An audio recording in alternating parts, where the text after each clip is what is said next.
Good afternoon, everyone, although midday as well. My name is Phoebe Schumacher, and I'm a senior consultant here at Cred Consulting. Thank you so much for coming along to our webinar this afternoon. And as you may know, this is part of Cred's series of free Creducation webinars. And this is our opportunity where we join our colleagues and friends to share knowledge and ideas with the industry. So we're really excited to be here today. And today's webinar is all about delivering successful community hubs. So including understanding the need from the beginning, responsive design and feasible delivery. So before we begin, I would like to acknowledge the traditional custodians of the lands on which we're all gathering today and pay my respects to elders past and present. I would also like to acknowledge any Aboriginal or Torres Strait Islander participants with us today. I'm joining from Gadigal land today in Sydney's Surrey Hills and really excited to be here. So who are Cred? So it's nice to see quite a few familiar names tuned into the webinar today.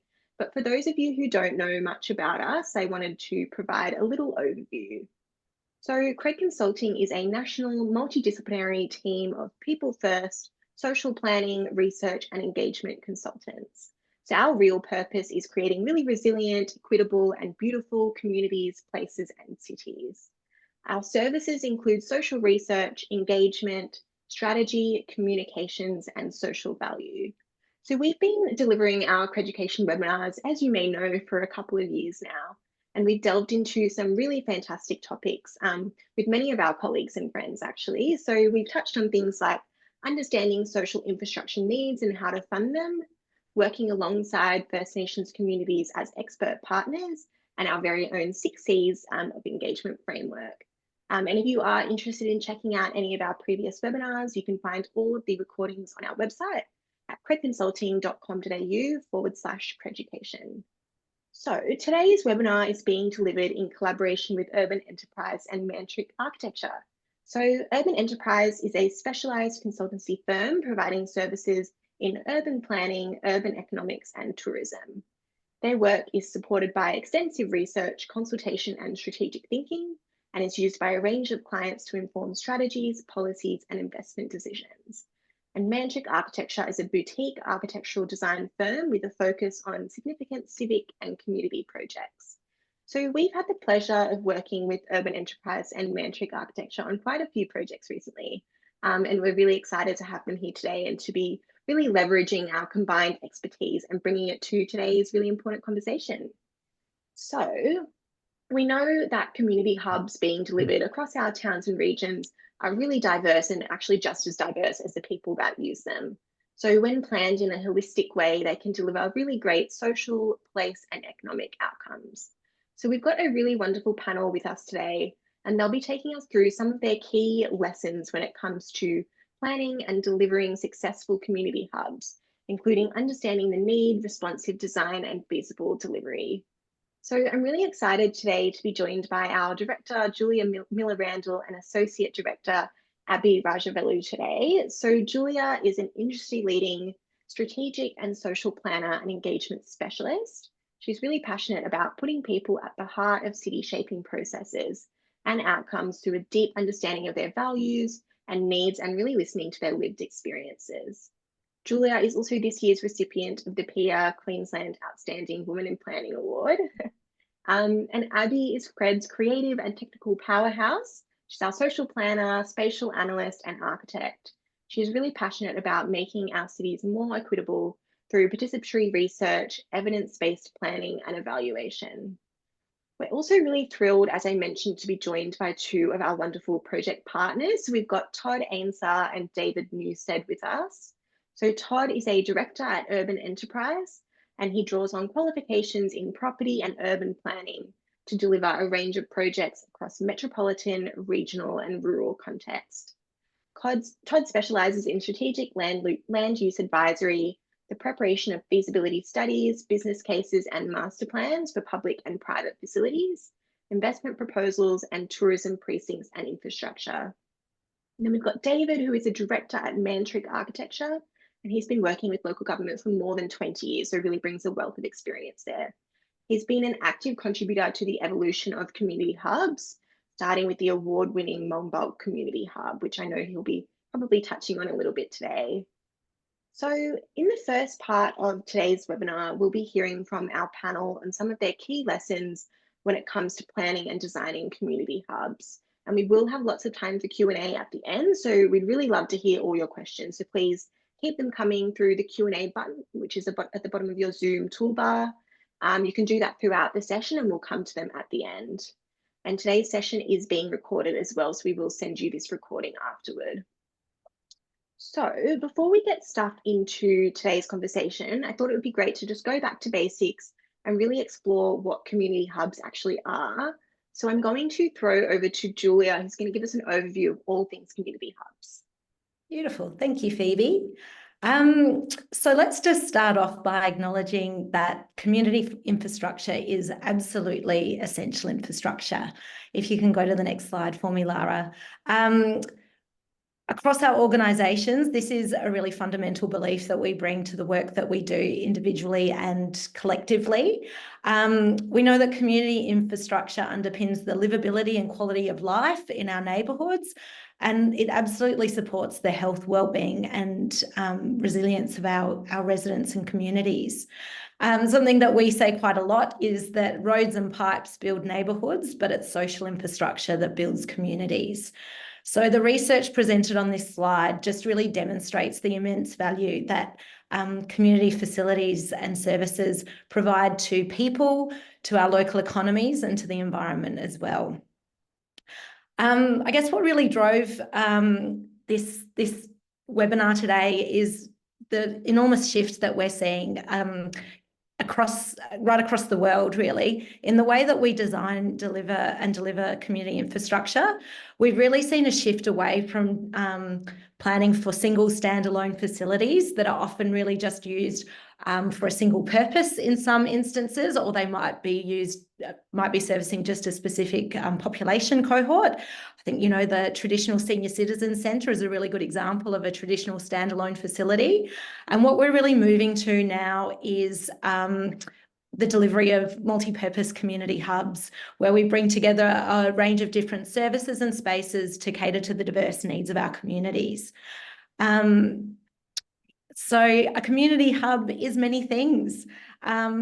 And they, just as Phoebe mentioned before, they really are as diverse as the communities that enliven them.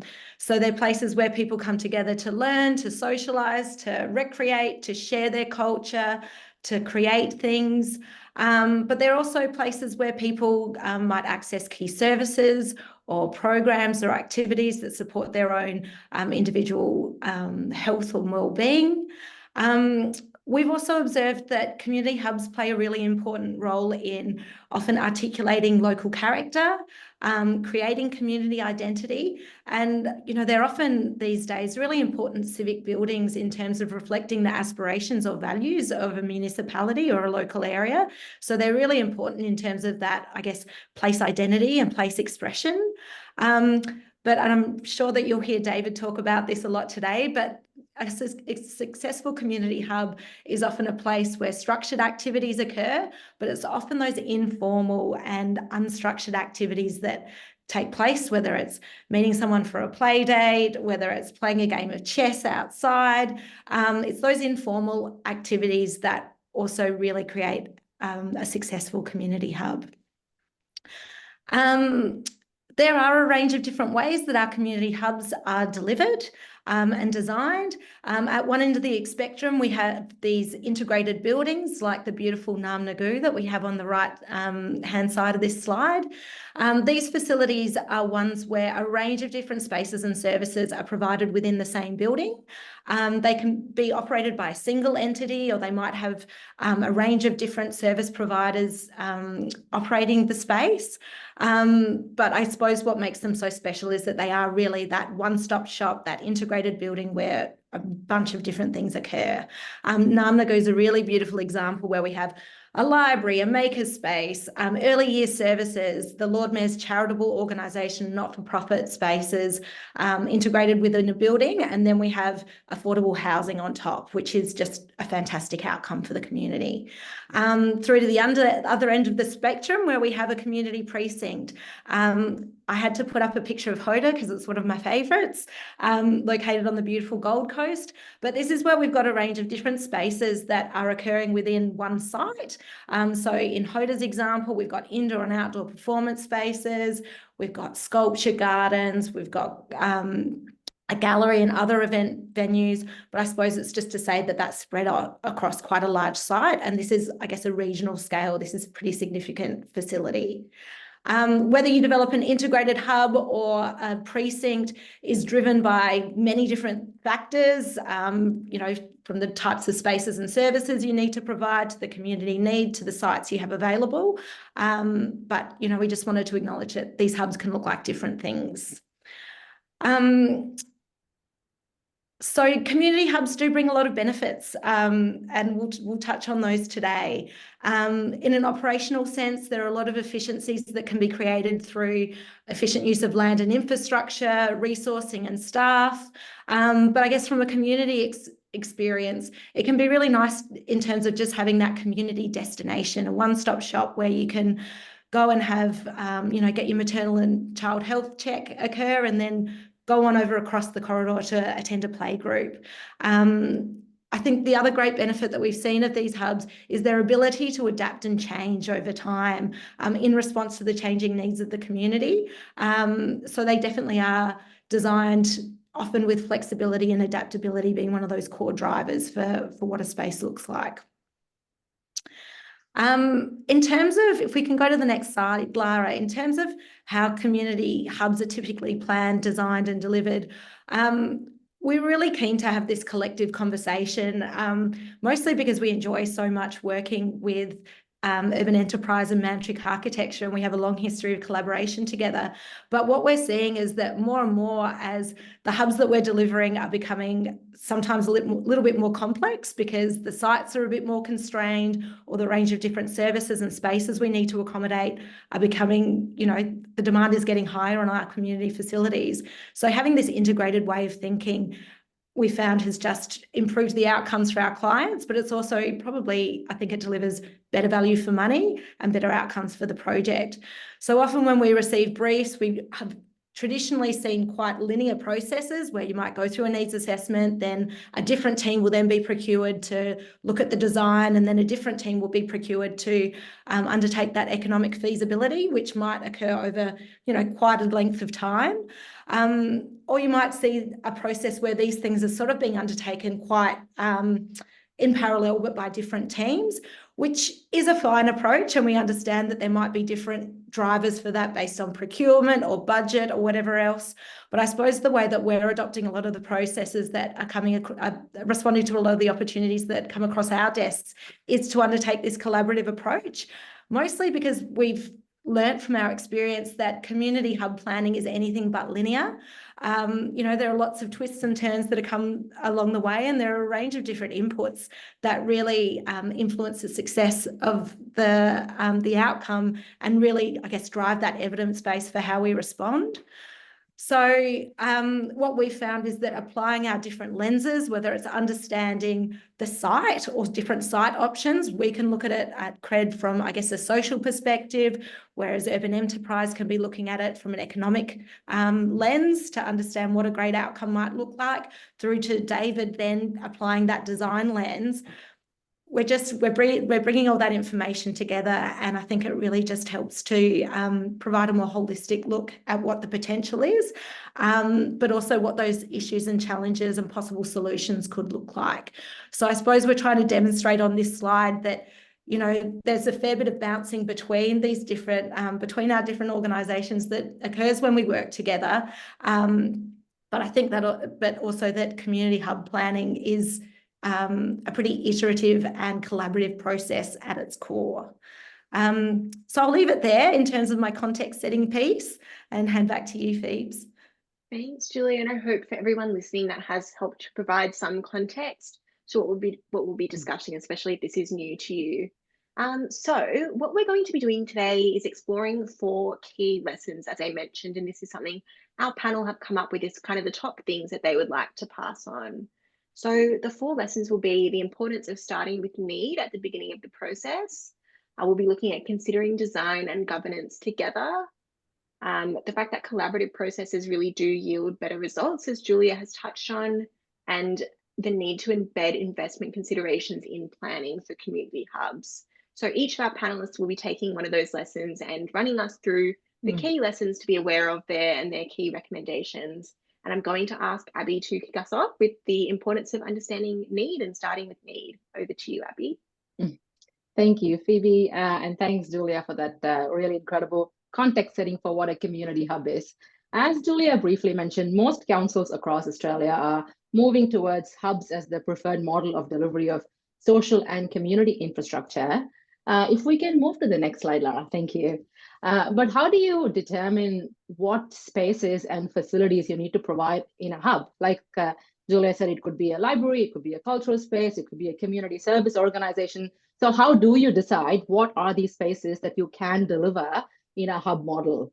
And to sort of determine that, there are many indicators of need, but I think the first lesson is to always start with needs, because a successful outcome in the end starts with understanding the needs of the people that you are planning for.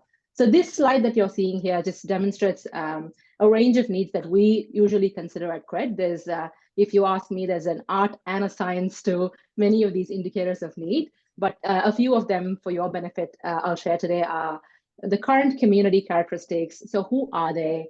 What is your community made up of, and what do they need? And how would this community grow into the future?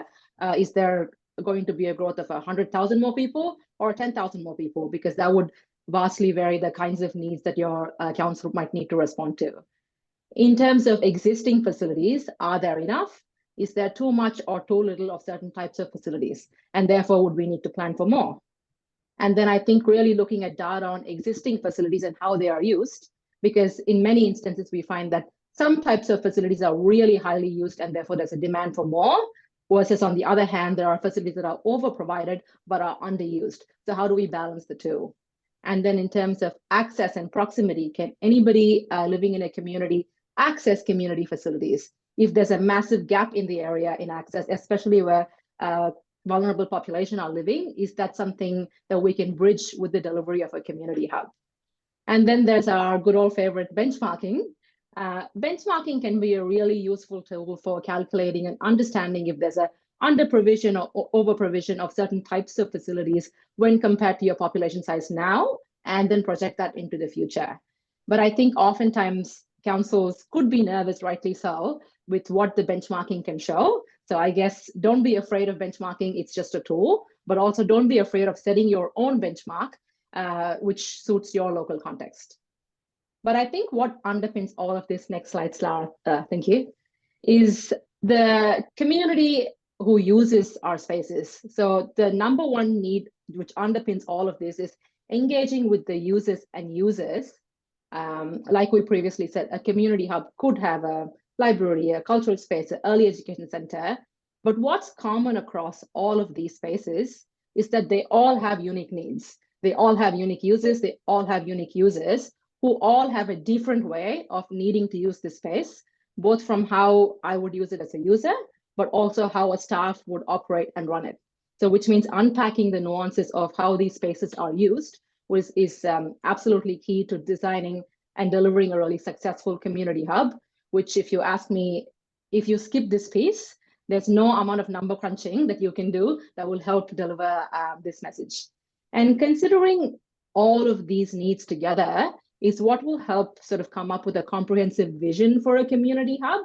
And what we say by a vision is, what do you want to achieve by delivering this community hub? But what it also really helps deliver is a functional brief for the community hub, which then designers and architects can easily respond to. Then without a functional brief for a community hub, they might just have to make up these spaces, either the architects or the council officers, and then have to justify why you provided the space. Versus if you start with need, there's a really clear evidence as to this is what our community needs, this is what we're providing, and this is how we're designing them. Without sort of boring you with more science of how we find out what these needs are, I thought I'll share a couple of interesting stories that we've come up with through our work in community hubs. It's just interests me, so I thought it might interest you. The first image that you see there is a ritual cleansing area. You can see, I mean, we all know across Australia, the makeup of our community is rapidly evolving. And with that, the number of people who practice different religions and faiths. And one of the communities that there's a stark increase in is the community that practice Islamic faith.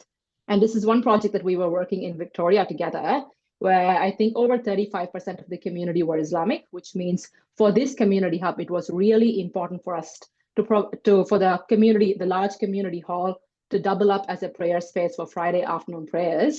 But then in our engagement with users, we figured that in many hubs in Australia, because it's sort of a new function, I guess, we haven't really cracked the design on this very well, where we provide the ritual cleansing area with the toilets, and then people clean their feet, clean their ears, clean their face, and then walk through dirty areas to the prayer hall, which defeats the purpose. And finding out these interesting needs and stories can help inform designs as to not only what functions you should provide in a hub, but what functions need to go together. The other one is a little bit close to heart, I guess, is the other community increasing in Australia is the Indian community. And with that, a need to use community halls for events like weddings. And a really key part of Indian Hindu rituals is the presence of fire in Hindu weddings, which I guess is sort of officiates the wedding, crudely put. But oftentimes when the community approach council officers to say, hey, we'd like to have fire in the hall, rightly so, council officers are really nervous about having fire in indoor venues, which means they really jump to conclusions to say, oh my God, maybe we should be an outdoor wedding if it has to be a large, massive fire. But slightly deeper engagement with the community sort of unpacks that. Is this what you see in the image, this little box with that little fire, which could be equivalent to fire from birthday candles on a cake, which poses little to no risk. So this not only can inform design, but can also inform things like insurance policies, which would prohibit having certain uses within halls. So there's lots of threads that we can pull to understand need.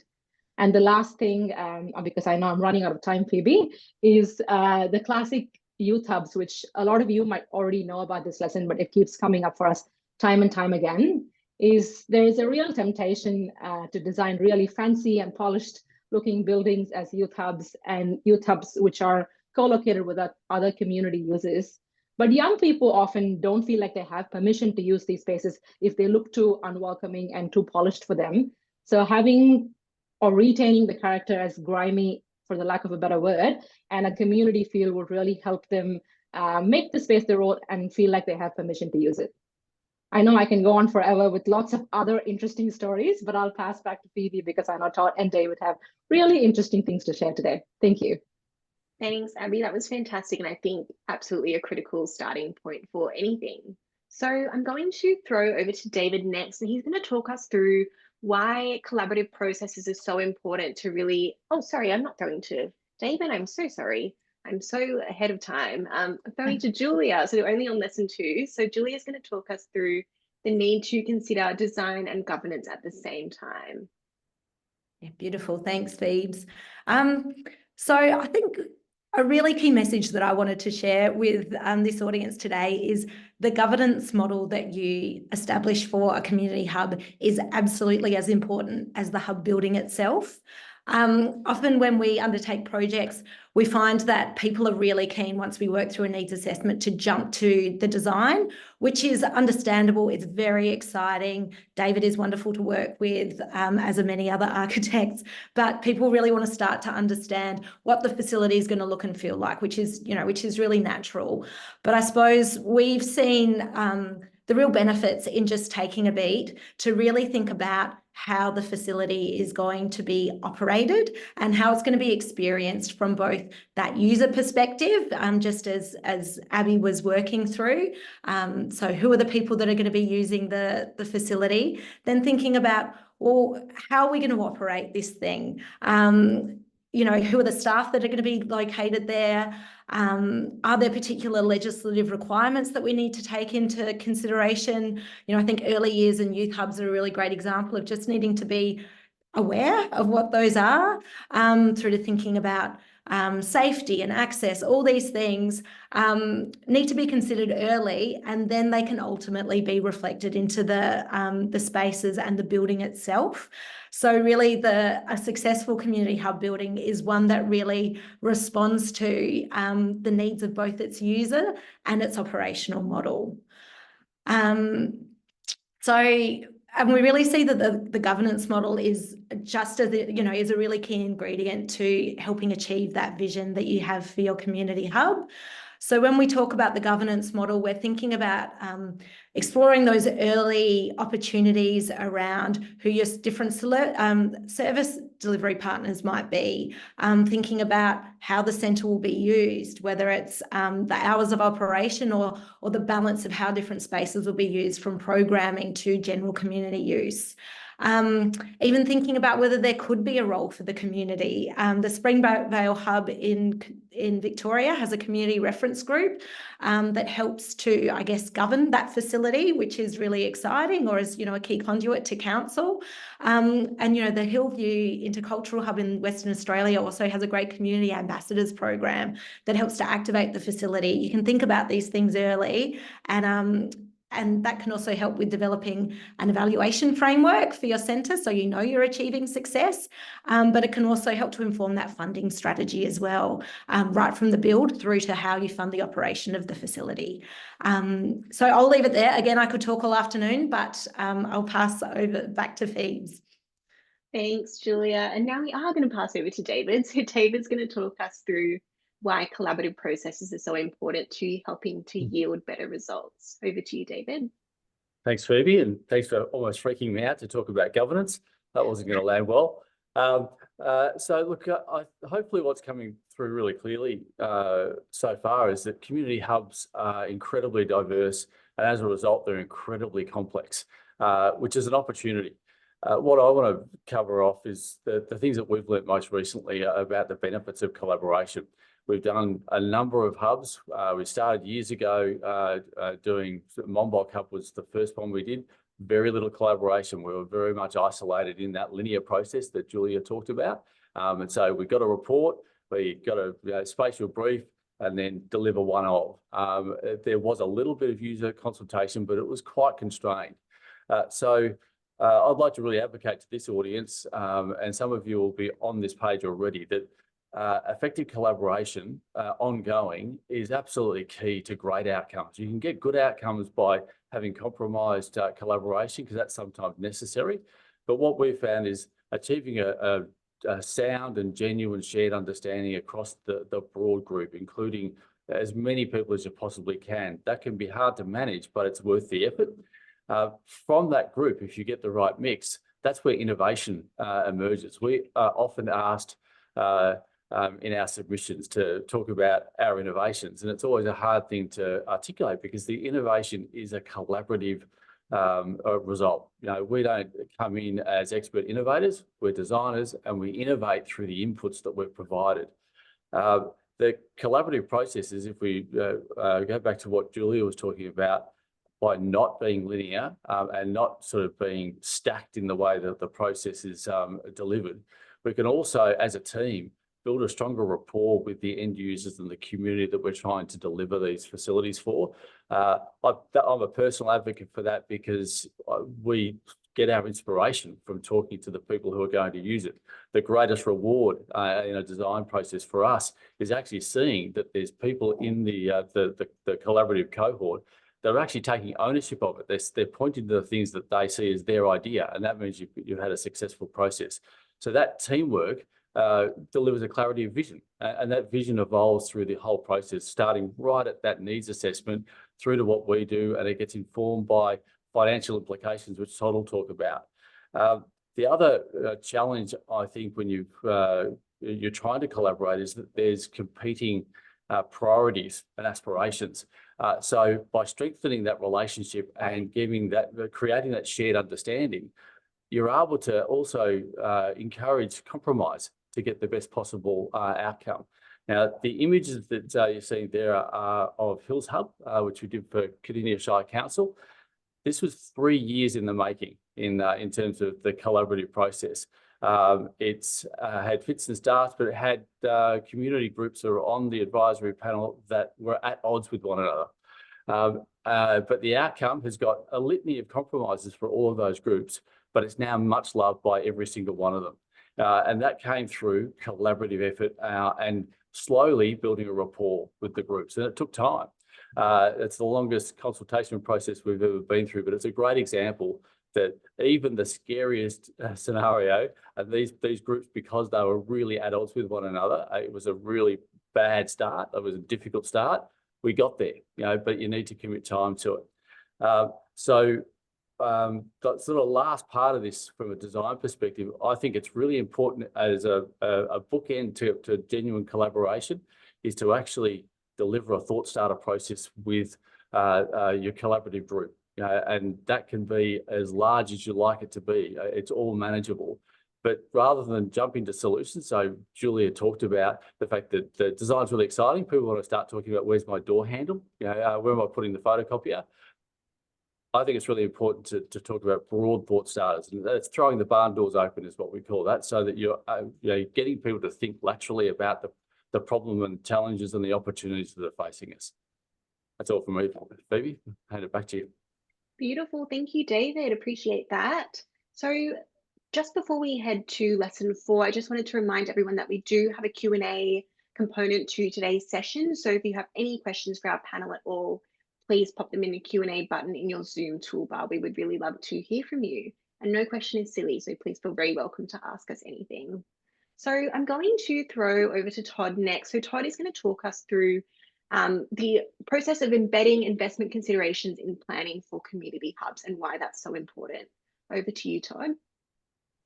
Thanks, Phoebe. And yeah, good to be here today. And apologies in advance, I'm a little bit sick, so my voice is just off a touch, and my slides also aren't as visually appealing as some of the others. What I want to talk about today is really about embedding investment considerations into planning for community hubs. A lot of the work that we do here at UE is in relation to planning for community hubs from a funding perspective, a viability perspective, really in the preparation of feasibility studies and business cases. So just on that, there's probably a few key points that I wanted to highlight. The first is to consider investment parameters and requirements through the planning process. As Julia noted before, often project evaluation from a financial and economic perspective is left until the end of the process, once a concept has already been defined. To some extent, this is needed. However, I think there's a strong case for investment decisions to be embedded earlier in the process to assure that the options and concepts align to investment capacity and that there are no surprises or unforeseen issues at the back end of a project. This can include things such as documenting and analysing the financial performance of existing facilities, gaining a preliminary understanding of capital funding requirements, canvassing available funding opportunities, or highlighting investment considerations and implications through the option and development phase. The second point is to ensure that needs are well defined and evidence-based. Abby spoke to this earlier about ensuring that the service and user needs are really well understood and that those are translated into facility spatial requirements. Building this strong evidence base is really critical to ensuring that the financial and economic outcomes of the project can be well analysed and well understood. It's not possible to basically prepare those outcomes without a really strong needs and evidence base. The third point is in relation to exploring opportunities. Increasingly, we're in an environment where it's important to create value for money, particularly within the context of rising construction costs, limited availability of funding opportunities, and I think the general sort of scope of community hubs growing over time. I think there should be an amount of time that is spent brainstorming, exploring investment options that relate to the specific circumstances of each project early in the project. Noting that every project is different, which means there could be a number of different investment opportunities that are worth at least tabling and exploring as part of the project. Some of the things that we often find through the projects that we work on are things like, large co-location of services, exploring regional partnerships, which could be partnerships with adjoining councils, for example, exploring different sites and the opportunities that each of those sites might provide, joint ventures, public-private partnerships, the potential for strategic land sales to assist in funding infrastructure, different management and operational structures, and that relates to the governance that's been spoken about before, as well as potential for private sector leasing opportunities. Exploring these early in the process can really help define those options and assist in understanding potential implementation pathways. Point number 4 is around collecting and utilising quality data.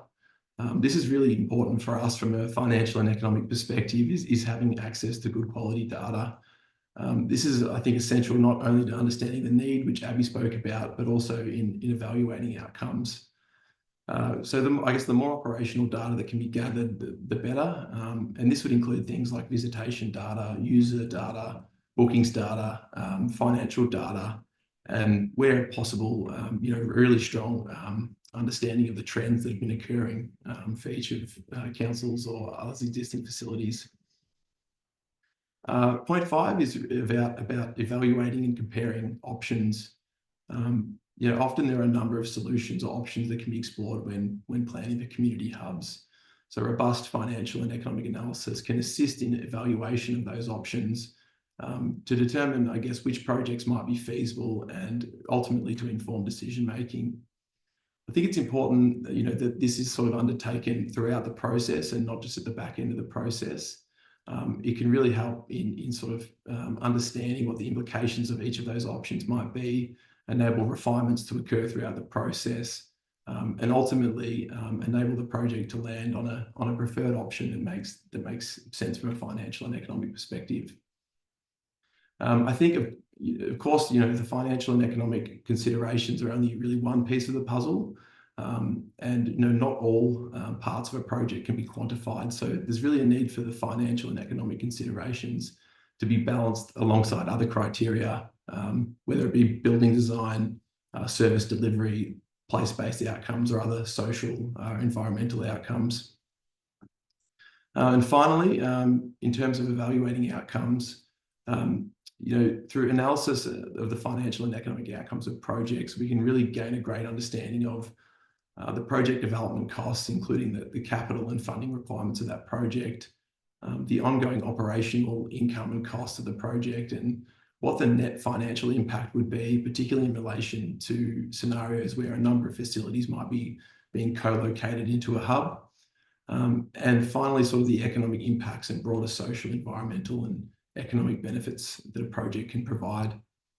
Documenting and understanding these outcomes can not only assist with decision making, but it can also set the project up for future funding opportunities and investment. So yeah, those are the key points that I wanted to highlight today. So thanks everyone, and I'll hand it back to you, Phoebe. Thank you, Todd, and we will give you a little bit of a break with your voice so you can get some water. So that brings us to the Q&A component of the session. So don't forget to submit your questions through the Q&A if you have any. We do have a really fantastic panel here today, as you know, so it's a really great opportunity. If you do have any burning questions about anything community hubs, they would be really happy to answer. So as you can see, we've got our panel on the screen, and we'll stop sharing now so you can see all of our panel. So first question that I want to start with, so we have heard a lot today about key lessons and best practice approaches, and I do want to ask our panel, are there any really great success stories you can talk to? Anything you'd be happy to share with our audience today? So I might throw it over to you, Julia, to get us started. Okay. There have been lots of beautiful journeys. I think one that's really fresh in my mind to talk about is some work that we've just been doing for Cairns Regional Council with helping to plan for a new community and multicultural centre, which will be located in the suburb of White Rock. I think what was really great about this approach is we were initially engaged by council to undertake a needs assessment. which was a really beautiful process. I think we engaged with 34 different cultural groups from across the region. In some of those workshops, I had the best catering that I've ever been exposed to, which was provided by said multicultural groups. So it was just beautiful. But we were then subsequently engaged to develop the management model and work with a local architect to develop a design brief for the new facility.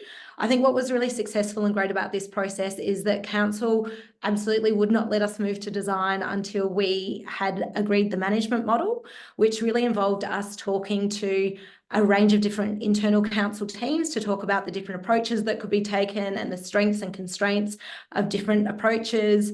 We evaluated existing policies and processes that they have in place for their existing community venues to understand how well those would fit with the intended social outcomes that we wanted this new facility to deliver. And we also talked to a lot of local service providers around the types of spaces that they'd need and I guess how we could attract them to potentially be users of the facility. So understanding if that's providing, guaranteed long-term leases, if it's about having particular spaces available. But I think all of that meant that when we had a really strong evidence base when we went through to the design process, but it also means that we were able to produce a really comprehensive plan for council to think about, well, what are those other policies and processes and parameters that we need to be thinking about as we go and operate this facility. So I think it was a really beautiful process just by how collaborative it was with community and across council. And then, the building that's been designed is pretty special too. So I think that's my favourite, but I know David will have some really special ones. In terms of sorry, Phoebe. No, all good. Over to you. While you're talking, Julie, I was just sort of thinking through some of the project challenges that we've sort of seen. And the key frustration from a design perspective is when you actually go through months and months of effort, a year plus of construction, and a manager changes, and because there isn't that operating model that's been done up front, like you talked about, where it's agreed with everyone up front, that actually generates design gaps. It's frustration for the operators, for the users, whether it's a staff facility or community managed or opened when needed. The gaps come through the design brief because there isn't an operating model. Phoebe, if you don't mind me adding onto David, what you just said has reminded me of something that's recently happened is because of this shift towards delivering infrastructure as community hubs. And I think a very common integration is libraries and community halls and spaces, which often come with little meeting rooms, which now, because of the shift for optimization of spaces, the meeting rooms are taken out of libraries and provided in this common area that either the community center can book or the library users can book. But libraries are often, the rooms are provided for free, but as a community center, they're booked with a fee. And that is an operation challenge that's come up time and again, which something that needs to be solved before you build a building and then it becomes an operational nightmare. Absolutely. Thank you, Abby. And while we've got you, I am going to throw our next question over to you. So this is a question from Gerard, and he says, when you have multiple projects, what's the best measure of needs to understand the priority project? Is there a weighted measure? Thank you. This is a really great question and something I think Julia, Sarah, and a lot of other people in our team really geek out over. I think I might answer two questions from our Q&A in the same answer, Phoebe, is what spaces you can and cannot co-locate and what spaces do you decide to provide for? I think when you look at a range of indicators, the first thing to address or priority would be to see where there's a lot of inequity. So for example, if we take the Eastern Sydney and Western Sydney example, if there's let me just, I'm gonna switch this to Newcastle because I know we did the social infrastructure strategy to them, and this is what we found, that the eastern parts of Newcastle is not over provided for, but adequately provided for. But the western parts of Newcastle, there was a real inequity in provision. So when you're providing for hubs or calculating what spaces you need, the first call of action is to see where there's a real inequity and then addressing that as a priority. But then in terms of what spaces you do put in this hub is probably defined by what spaces can complementarily go together. There are some uses that aren't very compatible. There aren't too many examples that spring to mind. Julia, jump in if you can think of any. But there are some you can sort of mitigate through good design. For example, if there's a specialized community service organization that can't really share the foyer space with a community center or a library, the design can accommodate and think of that. If you think of that prior, then the entrance can be different, the access can be different. So if you identify the need up front, the co-location can be managed through design. But can any of you think of any examples that really don't go well together? One of the big challenges seems to be youth in facilities, and I don't know that that's necessarily an evidence-based opinion, but we've certainly struck from a design perspective. There are lots of groups that are kind of fearful of having a youth cohort, and that's why we're finding libraries kind of the happy place for them. I don't know that that's necessarily true, but certainly communities into the sentiment, that's a big concern that keeps coming through. All right, thank you, Abby and David. So we do have a question that's come through that I am going to throw to Todd. Hopefully you're feeling up to it, Todd. So it's sometimes hard to get decision makers to plan for community hubs because of the cost. Do you have any tips on how to pitch the value of a potential community hub to the people with the money and the power? Thanks, Phoebe. Yeah, it's a good question. And I think, it comes back to the fact that typically the costs for these facilities are growing. So how to demonstrate that those facilities are providing value for money. It probably relates to another question in the chat as well, just around sort of quantifying the social outcomes and social benefits of projects. It's typically, quite a difficult thing to do. And typically based on sort of theoretical models related to sort of willingness to pay and those sorts of models. So quantifying social and economic from an economic value perspective is quite difficult. Typically I think the business case process needs to do that. That needs to be its job. So there needs to be some value put on the social outcomes of community hubs, and that needs to be translated into the overall return on investment for that project. So I think ensuring that all the sort of the benefits and the costs of a project are accounted for within the model will set it up, I guess, for funding success. Maybe can I add something to that? Yeah, just an experience thing. We've seen, this goes back to this idea of genuine and broad collaboration, that through those processes you can create ambassadors. And if you've got really strong ambassadors, the funding conversations just have inherent value, particularly if it's community-based ambassadors that are passionate. We've seen projects gain millions of dollars of additional funding through community groups and sports clubs and the like, because they understand the project and they're invested, they're fully invested. I might just add one more thing to that actually as well. I think it ultimately does come back to need as well. Ensuring that need is really well understood and documented means that the project is filling a gap that's been identified, and it's much easier to determine what the investment benefits and the social, environmental and economic outcomes of a project are once a need has been really well understood. Absolutely. All right. So we've had another question that's come through in a few different ways in our Q&A, which is thinking about, I guess, community hubs versus standalone facilities or unstaffed community venues. So I'm interested to know from the panel what your, I guess, thoughts are and what are the sort of pros and cons with those options. I might throw to you, Julia, to start us off with that one. Yeah, sure. I think, again, as we sort of echoed throughout this presentation, understanding your needs, because sometimes a standalone facility might be absolutely an appropriate response for your community, for your organisation, and for the needs that have emerged. So I'd say, if you understand that, you can make a good, that could be an appropriate way to respond. I suppose some of the really great benefits that we see of the hubs are that there are those opportunities for the shared staffing, for cross-referral between different services and activities. I think something that's really great that we often see in our multi-purpose hubs is real intergenerational use. So you could have, children interacting with older people, which can be harder if you're just providing something like a senior citizen centre, for example.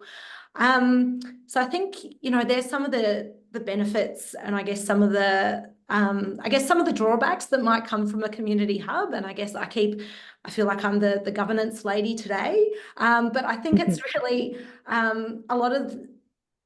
it is a really big change management process for a lot of organisations to put all of your, to put a range of different services and spaces in the one place when you have traditionally operated out of your own spaces, and you might, you're used to doing things a particular way, having access to particular types of spaces.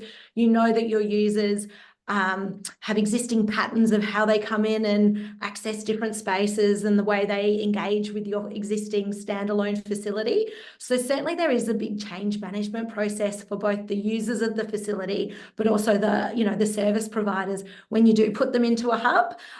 So I'd say investing in that process will also make sure that it's successful, and that I guess you can undermine any of those, benefits that you might have by staying in your own facility, I guess. Did anyone else want to add to that? If I could add to that, Julia, I think what you started off with, I really second. The community hub may not always be the most appropriate response to the needs that emerge, and depending on the local context of the area. But I think what's really important is to think of the community infrastructure as a network, because usually community hubs also has come up in the Q&A quite a few times regarding how expensive they can be to deliver. And because of the expensive component, there are usually larger district or regional hubs, which bring together really big spaces. I mean, there are little hubs also, but oftentimes because of the cost reality could be larger infrastructure. Therefore, they always have to be balanced with local facilities that connect into these larger hubs, especially if it's a regional area which is geographically wide and dispersed, which means communities could be isolated. So always a hub cannot be the response. I think the balance of the network is really important. Good point. Thanks. I've got an example just on the operating side of things. So that Hills Hub project I showed the photos of, that was a real unrest around how that was going to be operated, because it was bringing together a number of facilities, a Lions Club run town hall, a U3A education facility that was run out of a shed, and a few other users or uses. The community wanted to run the centre, and Cardinia Shire Council was incredibly nervous about it because they knew that they didn't get along. So what they delivered there was a 12-month placemaker opened the facility, which was a council personnel.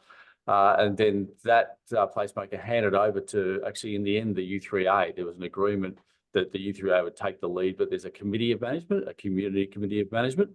But the placemaker attends the site sort of 3 to 6 times a year at the request of the committee to actually just keep the wheels turning in terms of broad community use, so it doesn't become focused on just those particular uses. And it seems to be working quite well.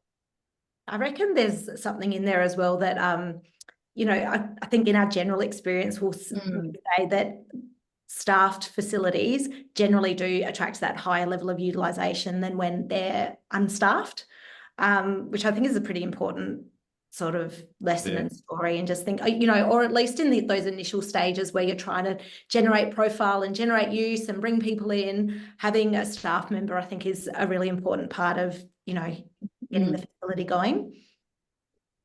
I think also, just to add to that, Julia, often having a staff member can increase utilisation, which is obviously a benefit. So, someone that's there actively programming spaces and really, understanding also the day-to-day needs of the community and the people that are using the facility is also quite important.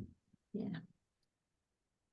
Fantastic. So we've got our next question, which has come through. So question is, are the panelists noticing any increase in needs around environmental resilience? And might community hubs be better funded if they provide support services for climate emergencies? So Abby, I might throw over to you to get that one started for us. Thank you, Phoebe. And what a lovely question, and actually a really emerging need and trend, a forcing function, I think, because of the climate reality that we live in now, is that all hubs have to double up as emergency shelters as well, which means you account for really large foyers, having shower rooms and large kitchens that you can use if there's a situation where people have to be locked in, for example, floods, or the alternate reality being if we are in another pandemic, these hubs also have to become areas for vaccination and all of these other sorts of things. So I think both for community and sort of climate emergency situations, hubs are becoming those double up spaces. But from an environmental sustainability point of view, I think, I mean, David, you can add to this more than I can, but because of the whole global shift towards sustainability and using better materials and durable things, the design of hubs are also shifting towards that, which is a much needed shift in community facility planning. Yeah, I can add to that. I suppose to me, there's actually layers to the sustainability conversation. There is a lot of work being done in terms of materiality. The market is maturing in Australia. We are behind the 8 ball largely because we're isolated. So we don't have access to the things from a materials perspective that, say, Europe has. But probably more fundamentally to me is this idea of construction is damaging to the environment. You can't deny that. So we have to do everything we possibly can to mitigate it. And to me, the key mitigation is sweat the asset. Make this a really appealing place that people are going to use. The biggest environmental damage you can create is having an empty building. That's a climate disaster, in my view. So I'm a big advocate for the non-programmable spaces, which I could use an hour of your time. Webinar on that, David. Yep, could do. Those spaces are what make a place welcoming. When you walk out of a program room, there's nowhere to go. You leave. So that's not sweating the asset. Whereas if you create a destination, a place where people, the lounge room conversation gets used a lot, but this can apply to almost every community infrastructure delivery. From sports centres, aquatic centres, community hubs, libraries. Give people a space to hang out and actually engage. So you're building stronger communities, you're sweating the asset so it's as environmentally positive as it possibly can be. And then there's all this stuff in place to layer it with really good delivery of a building and design. But it's the social use that I think is the foundation. Can I just, David, and I just wanted to quickly add to that. I just wanted to call out. So I think that this role of community facilities in supporting climate emergencies is absolutely like a fundamental requirement for a lot of our facilities into the future. But I guess also just thinking through the very real design considerations that come through this. And I suppose an example that I'm thinking of is we recently worked with Moreton Bay City Council to develop their library strategy. We did that with Mantric. And as part of that, we were thinking about, well, if our libraries are important places of retreat, so places you can go to on a really hot day, which we get a lot of in Queensland, on a hot, wet day, which we get even more of in Queensland, how can we make sure that our libraries are set up to have people be able to, retreat, spend time there? And there were some really real design considerations that needed to come into that. So we ended up requiring for particular libraries to have hot and cold water taps available so that you can fill up your water bottles, stay in place. Simple things like having access to a lot of PowerPoints, really important so that you can plug in and work for the day, having different kinds of seating areas so that you can work or you can be spending time with your child, reading books, whatever it is. But I guess these are some of the things that are really important to be thinking about strategically. But I guess building that conversation and awareness with community and your organisation about. And the other thing I'd just say is on that whole places of evacuation is a really tricky one that I don't think that we're actually fully understanding the implications of for our community infrastructure networks. You know, I'm based in Queensland, where we do experience a lot of flood events. And a challenge that we face is that a lot of our key community facilities are located in flood areas that are subject to flood, or that could be, access could be cut off. You know, finding an appropriate site is really difficult. So I think it is one of those things that we need to really be thinking about in the design and siting of our new community facilities, but also thinking about whether we need to be working with other you know, community infrastructure providers like our schools and other places about how we respond to climate emergency as well. Because I think it's in particular areas that are subject to a lot of vulnerabilities, we need to just be really real about the constraints that we're faced with doing it, but it's absolutely a role that hubs can play into the future too. Thanks, Julia. So we are at 1 o'clock, so unfortunately that is time for today. We did have some really fantastic questions come through though, so thank you to everyone who asked those questions, and please don't hesitate to reach out if you would like to chat about your question offline if we didn't get to it. So that brings us to the end of the session today. So I just want to say a big thank you to our wonderful panel for sharing your insights and advice today, and everyone who dialed in as well. Really appreciate you being here, and we really hope you found today's session fruitful. So as I mentioned, today's session has been recorded, so we will be sending the recording around to all of you if you would like to refer back to it or share it with someone who missed the session, and we will also be posting it on our website. As I mentioned, if you have any questions or want to chat further with any of us, please don't hesitate to reach out. We've got our web links on the screen, and we would love to chat with you more about any of your questions or anything you need support with. So stay tuned for our next accreditation webinar, and have a great rest of the day. Thank you, everyone.